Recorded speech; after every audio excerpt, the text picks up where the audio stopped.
Hey guys, welcome to the shop. So this is a little bit of a follow-up. I think I talked about using alkanet root dye slash stain on these guys.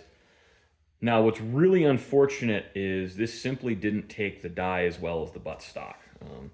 What I'm going to have to do is sand this down, sand off the surface level poly I used to seal the grain, and then I'm going to give a couple more coats. What I'm hoping is I'll actually get some of that root powder sitting on the surface, so when I wipe on the next coat of polyurethane, it will be more surface level instead of kind of soaking in the wood.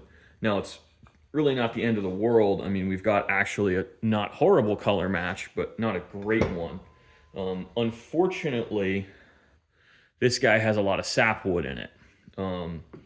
And I'm also going to do a tremendous volume of checkering on this. The whole plan is basically almost all of the side, basically just a band of checkering all the way around,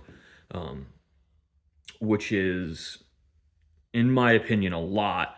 And it's going to be nice and grippy. I don't know what spacing we'll do. This is for a friend. I haven't decided if I'm doing 16 or 18 or 20 lines to the inch. Honestly, looking at the pores on this, I'm thinking 16, so it has the best chance of being reasonably durable. But kind of looking at this, I have drawn a pattern. I don't normally do that. Normally what I do is I actually draw on the stock, because most of the checkering I do is very much hand sanded, hand carved stocks. They're not symmetrical by design because they're either right-handed or left-handed stocks. This is symmetrical, so it makes my life significantly easier if I just draw a pattern on there and then I can tape this to the side of the stock and trace around it. There's a lot of advantages to it. This is my kind of checkering layout tool, and it gives you an idea, like 16 lines to the inch, 20 lines to the inch, 22, 24, 26, 28, 32. I don't really like to go past 22 on a gun I know that's going to get shot with really anything resembling regularity, because quite frankly what I find at that point is they just wear off too quickly.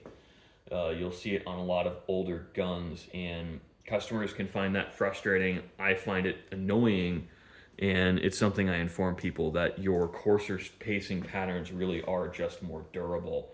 And the difference even between 20 and 22 lines to the inch in wear resistance is actually pretty noticeable.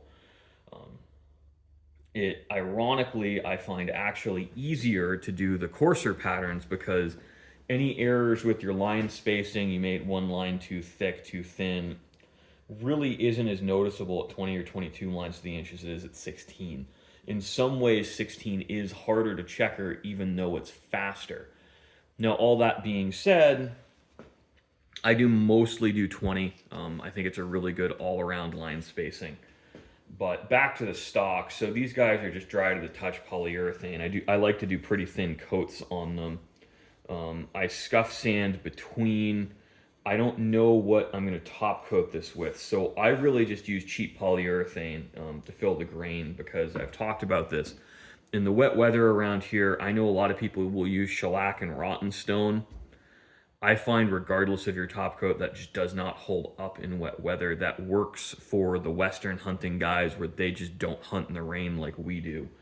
In my opinion, a water resistant or durable finish. It doesn't necessarily have to stop all water ingress or egress, but just survive that better is very important in this region. And again, not applicable to everywhere, but I wanted to show you a little bit the change in color we have just from a few coats of that alkanet root, and show you the checkering layout. I don't know if I'm going to do a lot of video on checkering this. I probably will. I find these short stocks with my checkering equipment here kind of annoying to hold onto. Usually what I wind up doing is I actually just carve a block of wood to sit in here and straddle, just so it sits in my cradle better. But at some point I'm going to make a better cradle. It's on the to-do list, guys. But as you well know, I mean, anyone who owns a business or really any adult understands, like, your to-do list is just always growing. So short, sweet video on looking at some of the stocks on this guy. Hopefully not too boring. And thanks for watching, guys.